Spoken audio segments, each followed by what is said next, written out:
waduh sekarang menularnya lewat airborne nih, berarti virusnya bermutasi jadi lebih ganas. Dokter Ursula, kali ini kita mau bahas tentang berita paling baru di tanggal ini tentang COVID-19. Biar kita semua lebih pintar dan lebih update. Jadi, WHO akhirnya mengakui bahwa COVID-19 itu menyebar melalui airborne, tidak lagi lewat droplet. Dulu itu memang belum diakui, meskipun sudah beberapa penelitian menunjukkan bahwa COVID-19 ini bisa menyebar lewat airborne. Dulu WHO itu hanya mengumumkan penularannya via droplet aja kan. Nah, droplet itu cairannya lebih berat, dan kalau kita batuk gitu keluar dari tubuh si cairan itu, karena dia berat otomatis jatuh ke tanah karena gravitasi.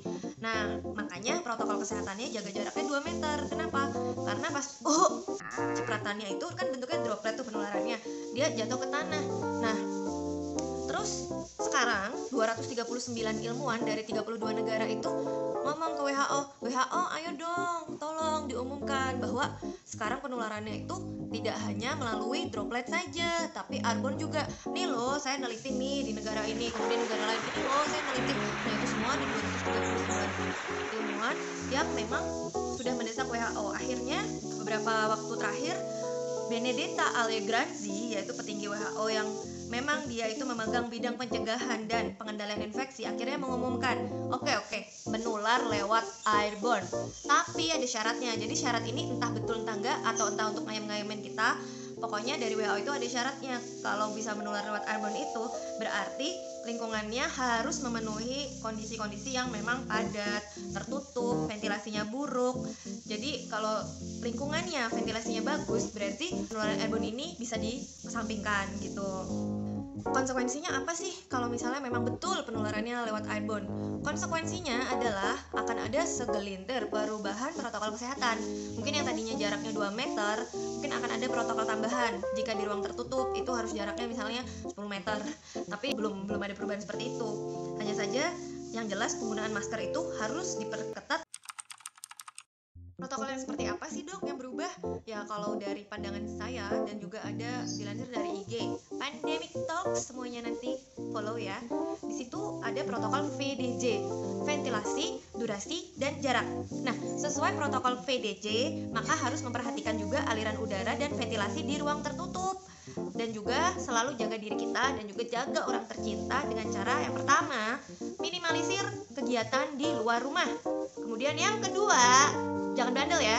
Yang kedua, lakukan protokol VDJ tadi, ventilasi, durasi, jarak, untuk memitigasi risiko penularan. Jangan sampai kayak di daerah saya, pakai masker dikira orang aneh, ke Alfamart pakai masker dikira orang gila, marah-marah ke orang karena nggak pakai masker dikira ibu-ibu galak stres, ya kan? Oke, jadi curhat.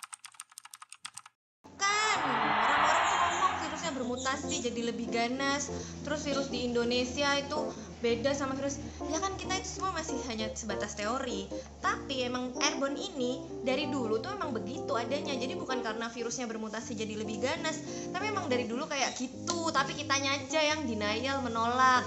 Sekarang banyak yang peneliti yang udah profesor tuh ngasih data ke WHO. WHO, nih loh, sekarang tuh virusnya itu nyebar lewat udara, jarak 10 meter itu loh, itu tuh bisa nemplok, virusnya nular, ya bisa kayak gitu.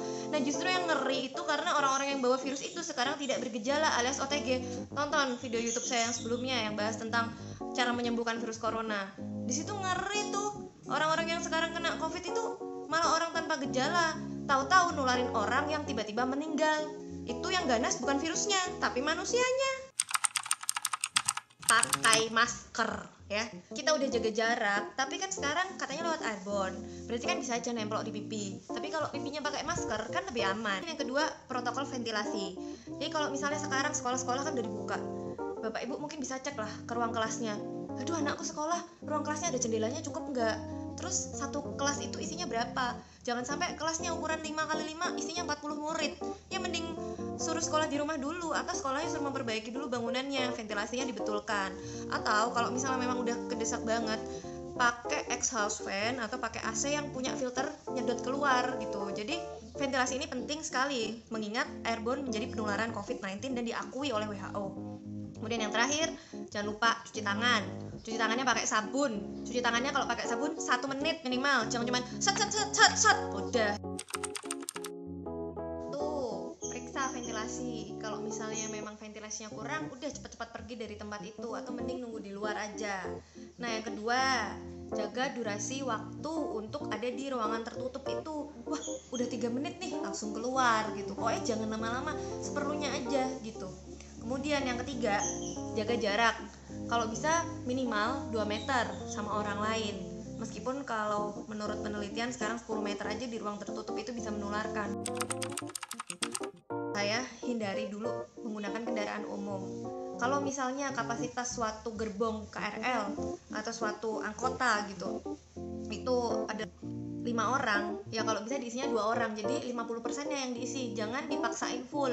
Kemudian jangan lupa pakai masker di tempat-tempat crowded kayak gitu. Akhir kata, saya ingatkan lagi, protokolnya sekarang jadi VDJ. VDJ itu ada V-nya ventilasi. Ventilasi itu penting, artinya sirkulasi udaranya harus bagus. Kemudian durasi itu adalah lamanya waktu kita harus berkontak dengan orang, kita minimalisir sedemikian rupa supaya memitigasi penularan. Kemudian jarak minimal 2 meter. Dengan semua VDJ itu jangan lupa pakai masker, cuci tangan juga. Oke? Terima kasih telah menonton channel YouTube saya. Jangan lupa di like, comment, subscribe-nya ya.